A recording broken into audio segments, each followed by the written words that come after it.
ভালপোৱা থাকে, যিটো সম্পৰ্কত সহানুভূতি থাকে, আনন্দ থাকে, সুখ থাকে, বিশ্বাস থাকে।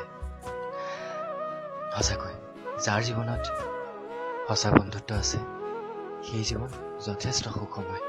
এনিৱেজ, মোৰ ফালৰ পৰা এটা ফ্ৰী এডভাইচ দিওঁ। যি মানুহে বা যি বন্ধুৱে তোমাক নিজৰ আপোন বুলি ভাবে, নিজৰ বেষ্ট ফ্ৰেণ্ড বুলি ভাবে, তোমাক ভাল বন্ধু বুলি ভাবে বা বান্ধৱী বুলি ভাবে, তেওঁলোকৰ মনত কেতিয়াও আঘাত নিদিবা। তেওঁলোকে বিশ্বাসত যদি তোমাক কিবা এটা কয়, তেওঁলোকে যদি তোমাক বিশ্বাসত লয়, তুমি সেই বিশ্বাস কেতিয়াও নাভাঙিবা। এটা কথা ধৰি ল'বা, যিদিনাই তুমি সেই বিশেষ বন্ধুজনৰ বিশ্বাসক ভাঙিছা, সেইদিনাই কিন্তু তুমি নিজৰ আত্মাৰ ওচৰতো সৰু হৈ যাবা। তুমি কাৰো বন্ধু হ'ব নোৱাৰা। চ' মোৰ ক'বলগীয়া ইমানেই আছিল। And stay happy